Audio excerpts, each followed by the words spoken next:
एक गरीब किसान का बेटा जो सिनेमा हॉल में चौकीदारी करके महीने के सिर्फ 90 रुपए कमाता था, कौन यकीन करेगा कि एक दिन वो ऐसी कंपनी खड़ा कर देगा जिसकी टर्नओवर 5,000 करोड़ रुपए से भी ज्यादा की होगी।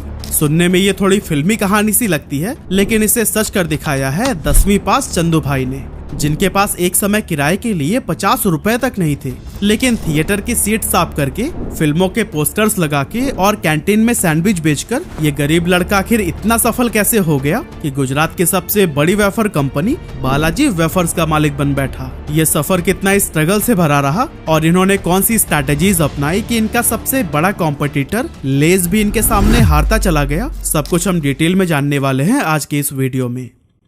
एक्चुअली बात है 1972 की, जब गुजरात के जामनगर जिले के एक छोटे से गांव के अंदर पोपट रामजी भाई विरानी नाम के एक गरीब किसान रहते थे, जो कि खेती करके ही अपने परिवार का पेट पालते।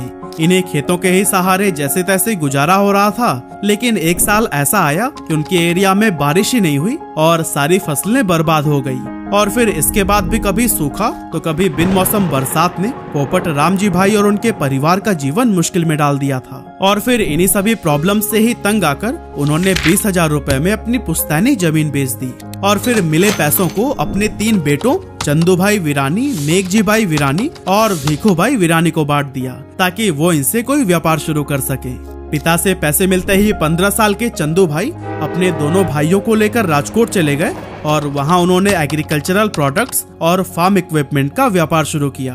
अब डीलर को भी पता था कि इन्हें बिजनेस का कोई खास नॉलेज है नहीं, इसीलिए उसने महंगे दामों पर इन्हें नकली फर्टिलाइजर बेच दिया। इस तरह से चंदू भाई का अपना पहला वेंचर 2 सालों के अंदर ही बंद हो गया और तीनों भाई सड़क पर आ गए।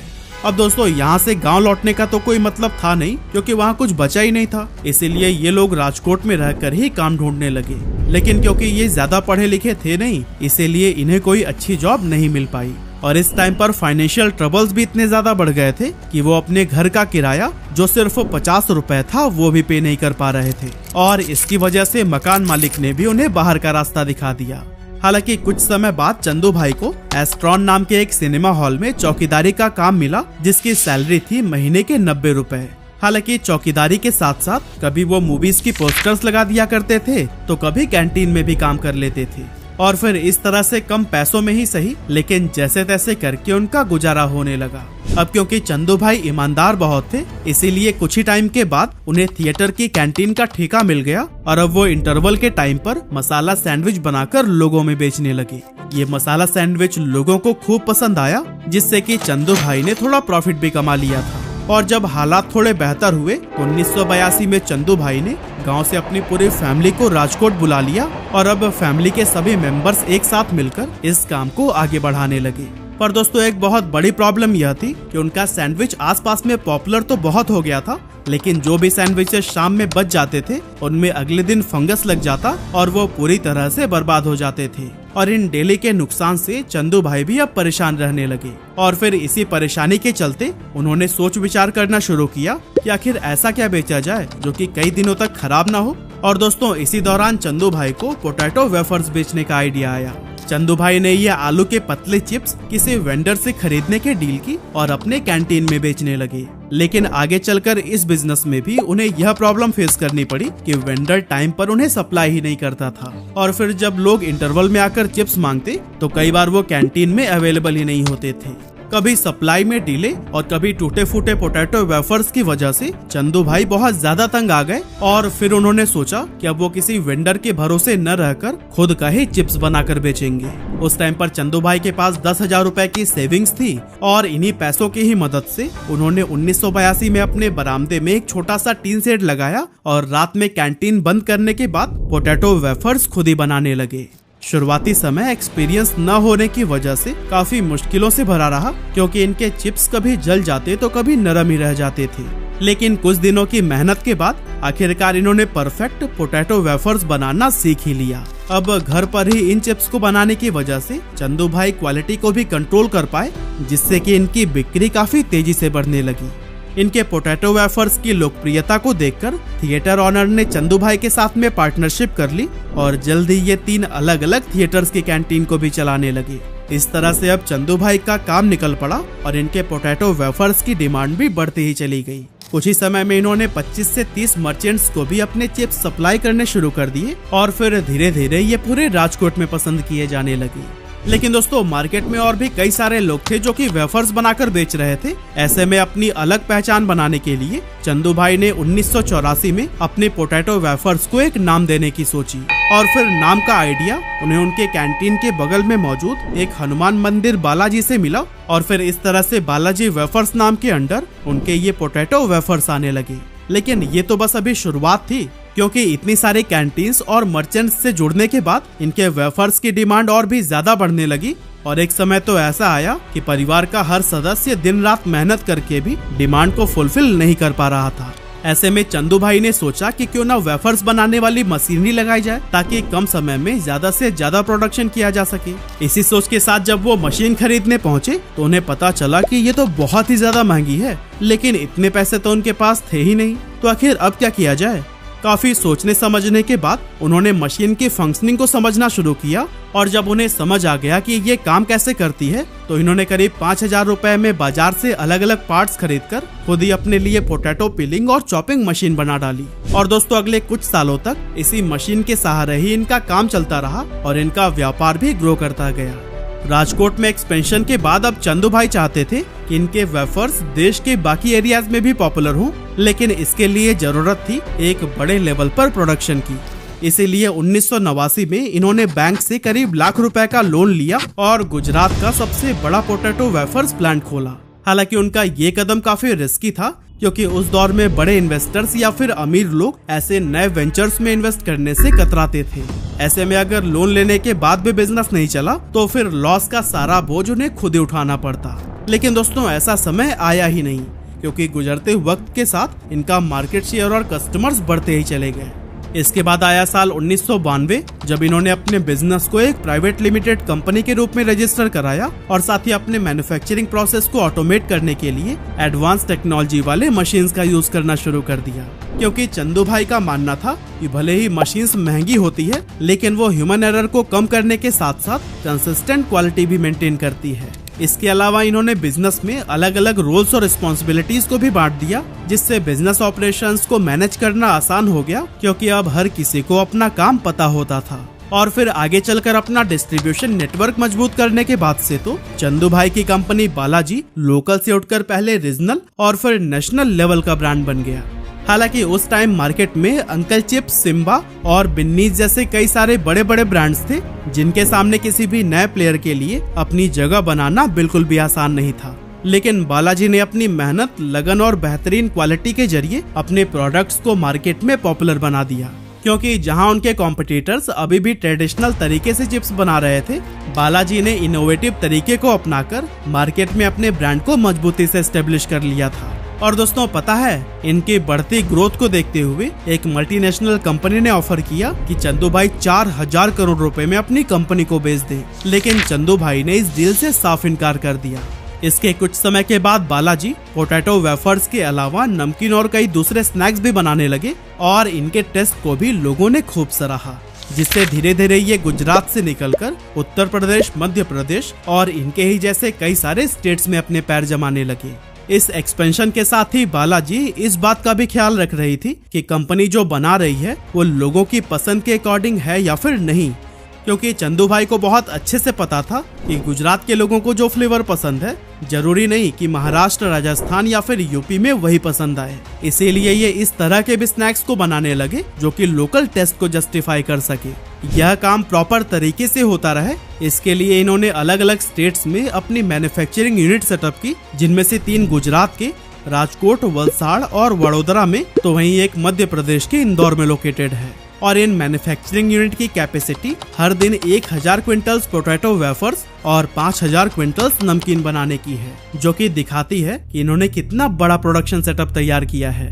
अलग अलग जगह पर फैक्ट्रीज लगाने का फायदा ये हुआ कि ये लोकल मार्केट्स को बेहतर तरीके से सर्व करने लगे, जो कि इनके मार्केट शेयर को बढ़ाने में काफी मददगार साबित हुआ। यही वजह है कि 2006 में बालाजी वेफर्स ने गुजरात के पोटैटो वेफर्स मार्केट का 90% हिस्सा अपने नाम कर लिया था और फिर इसके बाद से इनकी ग्रोथ को कोई भी नहीं रोक सका। हालांकि तभी अचानक 2011 में कुछ ऐसा हुआ जिसने कंपनी की मुसीबतें बढ़ा दी, असल में बालाजी के सबसे बड़े कॉम्पिटिटर पेप्सिको ने इनके ऊपर केस फाइल कर दिया। पेप्सिको का आरोप था कि बालाजी ने उनके लेज मैक्स चिप्स के डीप रिच डिजाइन को अपने रंबल नाम के एक वेफर में इस्तेमाल किया है। इस बात के लिए पेप्सिको ने ना तो कोई वार्निंग दी और ना इसके बारे में बालाजी से कोई बातचीत की, बल्कि फौरन ही कंपनी पर डिजाइन इन्फ्रिंजमेंट का केस ठोक दिया। मतलब आप खुद ही इमेजिन करिए कि एक इंडियन ग्रोइंग कंपनी के ऊपर मल्टीनेशनल जायंट का अटैक। बहुत लोगों का मानना था कि ये केस पेप्सिको ने फ्रस्ट्रेशन में किया था, क्योंकि बालाजी की बढ़ती पॉपुलैरिटी का असर इनके भी स्नैक्स पर पड़ने लगा था। खैर रीजन जो भी हो, पर चंदू भाई ने हार नहीं मानी। इन्होंने पेप्सिको के एलिगेशंस का सामना किया और कोर्ट में आर्ग्यू किया कि पेप्सिको सिर्फ इन्हें इसलिए टारगेट कर रहा है क्योंकि बालाजी वेफर्स की ग्रोथ बढ़ती ही जा रही है। लेकिन इन सब दलीलों के बावजूद हाई कोर्ट का फैसला पेप्सिको के हक में आया और कोर्ट ने बालाजी को अपने चिप्स का डिजाइन बदलने का ऑर्डर दे दिया। इस फैसले के बाद से बहुत सारे एक्सपर्ट्स को ये लगने लगा कि अगर वेफर्स की पैकेजिंग का ही डिजाइन बदल गया तो ये स्टेप उनके ब्रांड के लिए काफी नुकसानदायक हो सकता है। लेकिन चंदू भाई ने कहा कि लोग बालाजी के नाम पर भरोसा करते हैं, न कि पैकेजिंग, डिजाइन और लोगो पर। और दोस्तों आगे चलकर हुआ भी यही, क्योंकि जहां एक तरफ लेज का मार्केट शेयर धीरे धीरे घटता जा रहा था, वहीं बालाजी वेफर्स की ग्रोथ हर साल 20 से 25% की स्पीड से बढ़ रही थी। 2019 तक आते आते कंपनी के पास 65 से ज्यादा प्रोडक्ट रेंज थी और इनकी रीच छोटे छोटे गाँव से लेकर बड़े बड़े शहरों तक फैल चुकी थी। इसके अलावा इनका डिस्ट्रीब्यूशन नेटवर्क भी 1225 से ज्यादा डीलर्स तक पहुंच चुका है। और हाँ, द इकोनॉमिक टाइम्स ने इनकी इसी ग्रोथ और लोकप्रियता को देखते हुए इन्हें सुल्तान ऑफ वेफर्स का नाम दिया।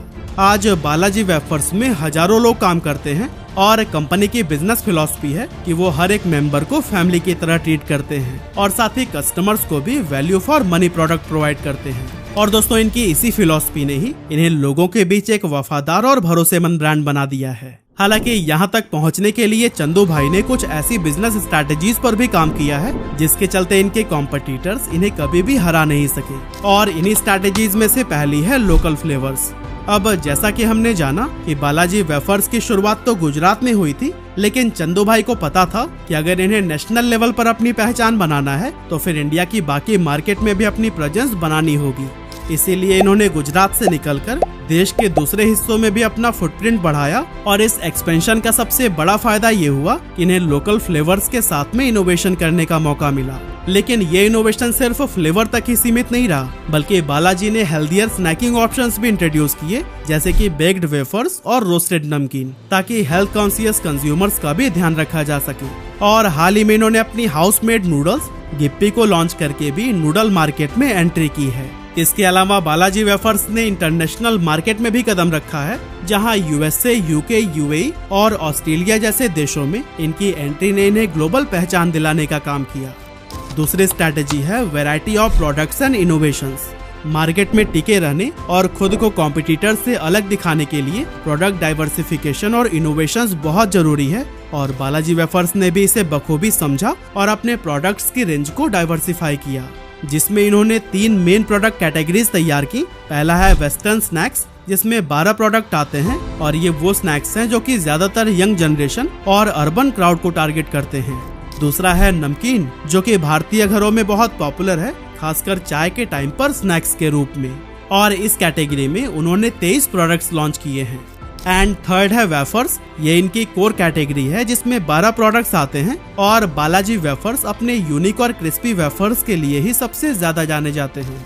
और कुछ इसी तरह से कंपनी की थर्ड स्ट्रैटेजी है यूज ऑफ टेक्नोलॉजी। चंदू भाई शुरुआत में सब कुछ अपने हाथों से ही किया करते थे, चाहे वो वेफर्स को फ्राई करना हो या फिर उनकी पैकेजिंग। लेकिन इन्होंने जल्दी ये समझ लिया कि मैनुअल काम करने में कंसिस्टेंसी की कमी होती है और इससे प्रोडक्ट की सेल्फ लाइफ भी कम हो जाती है। इसीलिए जिस समय दूसरे ब्रांड्स हैंडमेड चिप्स बना रहे थे, तब इन्होंने ऑटोमेशन का सहारा लिया और आज बालाजी वेफर्स दुनिया के टॉप फूड प्रोसेसिंग सप्लायर्स से मशीन इंपोर्ट करते हैं। इसका सीधा असर इनकी प्रोडक्शन एफिशिएंसी पर पड़ा है, जिससे इनकी कॉस्ट कम हुई है और ये मार्केट में कॉम्पिटिटिव एज बनाने में सफल हुए हैं। और दोस्तों इसी तरह से बालाजी वेफर्स की फोर्थ स्ट्रैटेजी है कस्टमर फर्स्ट। अब बालाजी वेफर्स की पूरी कहानी का सार भी यही है, इन्होंने हमेशा ही कस्टमर्स को किंग माना है। इनके लिए सबसे जरूरी यही था कि अपने कस्टमर्स को अच्छी क्वालिटी के प्रोडक्ट्स रीजनेबल प्राइस पर प्रोवाइड करें। जब दूसरे ब्रांड्स कस्टमर सेटिस्फेक्शन को नजरअंदाज कर रहे थे, तब बालाजी वेफर्स ने इसे अपनी प्रायोरिटी बना ली। इन्होंने कंसिस्टेंट टेस्ट और क्वालिटी को मेंटेन करने के लिए बहुत मेहनत की, ताकि इनके कस्टमर्स को हर बार वही स्वाद मिले जिसकी उन्हें उम्मीद है। बालाजी वेफर्स के डायरेक्टर श्याम वीरानी कहते हैं कि आपको हमारे क्वालिटी, क्वांटिटी और प्राइस का मैच किसी भी ब्रांड में नहीं मिलेगा। और दोस्तों, यही आत्मविश्वास और डेडिकेशन है जिसने बालाजी वेफर्स को मार्केट में एक स्ट्रॉन्ग ब्रांड इमेज दिलाई है। बालाजी वेफर्स की कहानी सिर्फ एक स्नैक्स कंपनी के ग्रोथ की कहानी नहीं है, बल्कि ये उस जज्बे की कहानी भी है जो कि हर मुश्किल को अवसर में बदल देती है।